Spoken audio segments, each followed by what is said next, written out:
while I don't think that everybody needs to be a carnivore, I do think everybody needs to eliminate the ultra-processed foods, get all that garbage, the artificial colors, the dyes, the artificial ingredients, the seed oils and vegetable oils. We need to get all of those things out of our diet. We need to find our joy in other things. Our joy cannot come from our food. Our joy needs to come from the gatherings that surrounds the food. Hey guys, thank you so much for watching our videos. If you'd like to support us some more, you can explore our homemade natural skincare products at purelytallow.com. Thank you so much for supporting my small business. Hey everybody, welcome back to my channel. I'm Serena and this is the Carnivore Revolution. I wanted to take a minute today to talk about getting started on the carnivore diet because so many people get confused at the beginning of doing carnivore because it is a little bit stressful. You don't understand how to just eat animal products and how that works and what happens to your body. So we're just going to do a quick video here and get into that. The best way to start the carnivore diet is just eat meats. People will send me messages all the time. Can I have avocado? Can I have peanut butter? Can I have almonds? If those things are not animal products, you cannot have those things. It's just really that simple.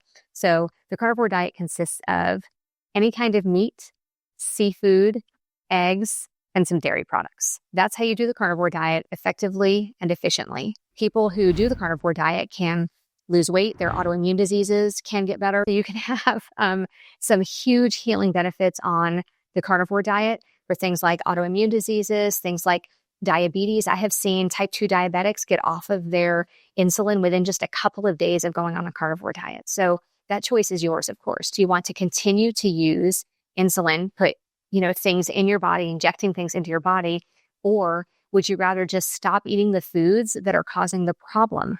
Like, shouldn't we just fix the problem instead of using medication to fix it if we can? And type 2 diabetes is almost 100% of the time, it is caused by our food choices. So how to get started is you just start. You just wake up tomorrow morning and you have eggs for breakfast with some bacon and some sausage. And don't go into, like, let's say you say, I'm going to do 30 days. Don't go into a 30-day carnivore experiment saying, I can't believe I can't have chips for 30 days. I can't believe I can't have cake. I can't believe I can't have bread. I can't believe I can't have all of the things for the next 30 days. Don't go into it saying that. Just wake up tomorrow and say, I'm starting today. I'm going to have eggs for breakfast. Eggs, sausage, bacon, like you'll be full and satisfied all day long. And then you're like, okay, I made it through breakfast, what's next? And then when you get to lunchtime, and the thing is you won't need snacks either, but if you do, get like a clean beef jerky or bring yourself like to work some extra bacon that you can eat cold later on in the day. But chances are you won't even need snacks. But if a craving were to hit, it would be really great if you had some clean beef jerky that doesn't have sugar in it. Or, if you had some extra bacon left over from breakfast that you could eat, that's going to help you. But chances are you won't need a snack. So you'll make it to lunchtime. And then for lunch, you can go to McDonald's, Burger King, Wendy's, Five Guys, In-N-Out Burgers. They all have 100% beef patties. So you can go in and you can get some of those with some bacon. Sometimes I do the plastic cheese on the burgers because they just taste so good like that. So if you really wanted the plastic cheese on your burger, just go ahead and get it. Just don't get the fries. Don't get the burger with a bun on it. And if you're packing lunch from home, you can pack ham, turkey, and cheese roll-ups, without a wrap on it. You can put those in your lunch, or you can use the Egg Life wraps. We're usually in the egg section at the grocery store, and it feels a lot like a tortilla. So you can use that to take stuff to work, or you could take leftover burgers from the night before, leftover steak. Like, the sky's the limit. There are so many different options that you can take with you and eat for lunch at work that'll keep you on track. And then for dinner, grill out. We usually do maybe 16 burgers at a time, or we'll do 10 burgers or 12 burgers, and we'll also make some steak. I try to batch cook. So about once a week, I'll make a whole pan of chicken wings, or I'll make a whole pan of ribs without barbecue sauce on them and just get those, cooked delicious and season them with just some salt and some seasonings. And then if I batch cook like that and I have all of those things, then I have all those things to choose from for like breakfast, lunch, and dinner for the next few days. Always have hard-boiled eggs on hand. So you'll get through breakfast and you'll say, okay, I made it through breakfast. And then lunchtime will roll around and you'll eat that meal. Like, take it one meal at a time. Say, I'm going to make it through lunch.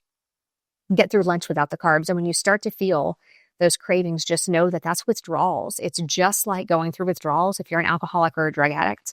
And that's hard. It's going to be hard.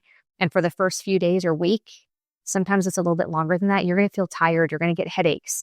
If that happens in the first week, have a handful of blueberries once or twice a day. One handful, don't go berserk. because your body wants the sugar. And so that's hard to stop. But have a handful of blueberries just to kind of get you through.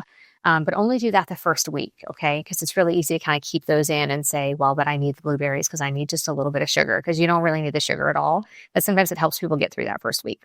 And so you'll make it through dinner, you'll make it through the first couple of days. Like I said, this is all about not going into this and saying, I can't believe I'm not going to have these things for 30 days.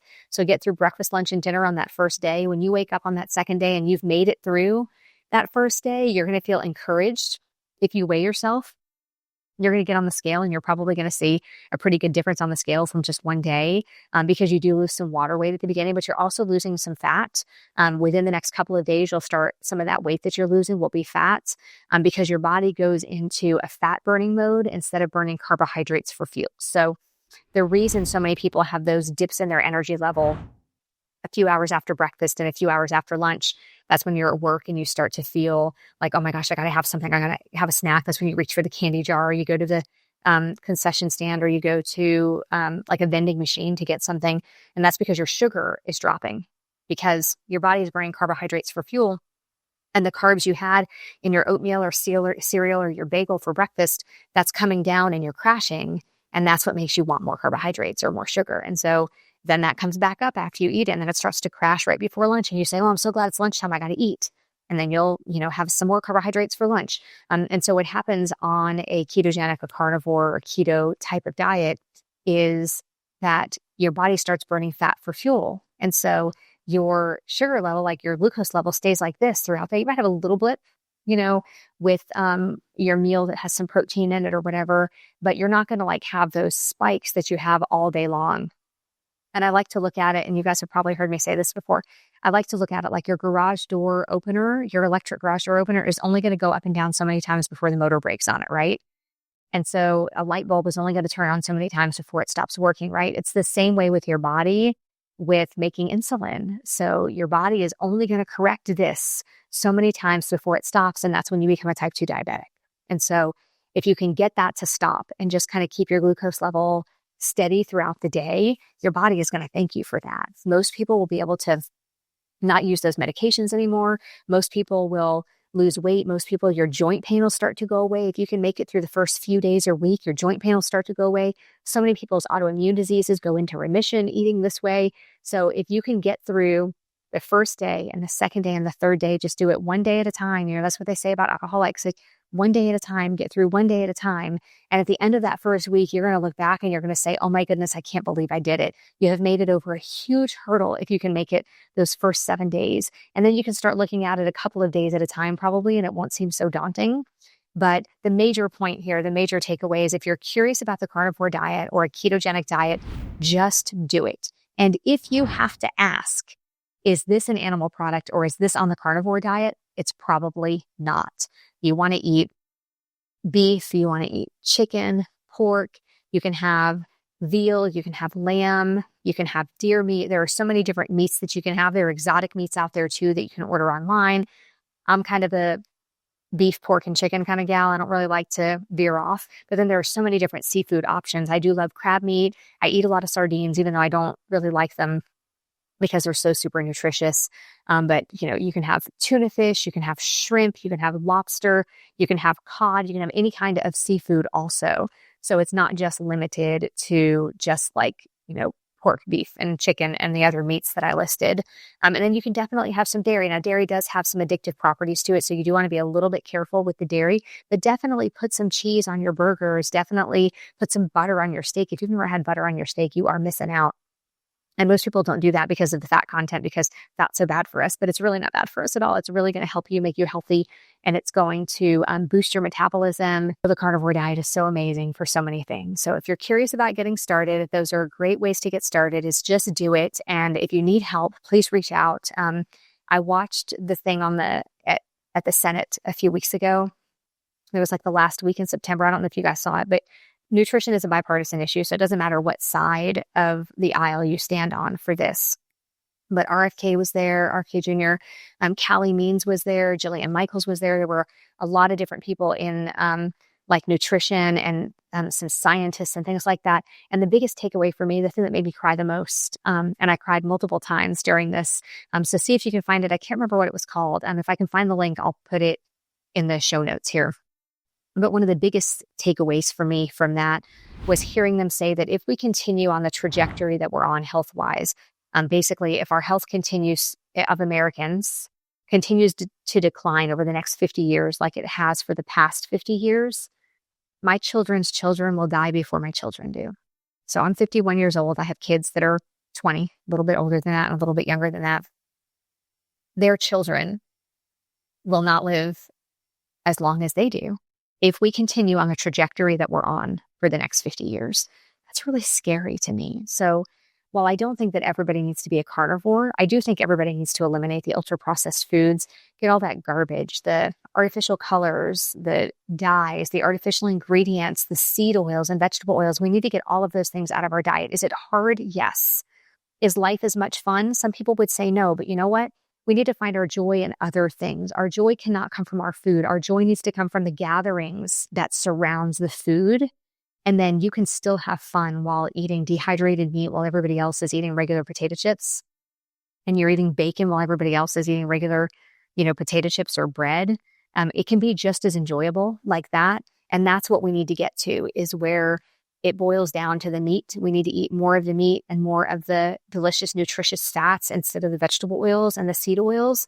And our lives are going to get better. If you just eliminated flour, like if you eliminated grains, sugar, ultra-processed food, and seed oils, you'd be healthier than 99% of people. And the pharmaceutical companies would probably go out of business. So give yourself a chance for your kids, for your grandkids. Set the example now for your kids so that they will set the example for your grandkids so that we can change this trajectory that we're on. I realize this video took a little bit of a turn here at the end and went off of the getting started on carnivore guide that I was trying to give you guys. But I hope that it's been helpful. It's just a very emotional thing to see how sick everybody is. And then the new US dietary guidelines just came out, and they're not focusing on healing chronic diseases, and they're increasing the carbohydrate consumption recommendations, which just blows me away because we've already had the worst failed science experiment in all of history with the US dietary guidelines. So I don't know why we're not trying to fix those instead of just making them worse. There were several recommendations that they had to choose from, things like the Mediterranean diets. And instead of going with any of those other recommendations, they just decided that they wouldn't focus on chronic diseases, as if they have been already, and raise the carbohydrate consumption for people and lowering the protein consumption recommendations, which I just think is ridiculous. So I think that, the time to speak our minds is now. This is when we can make a difference. There's a movement coming. And I hope that you guys will be a part of it. And I hope that you will heal. And I hope that you'll help your children heal and help your children thrive. Okay, that's it for me. Thanks for watching. I'll see you next time.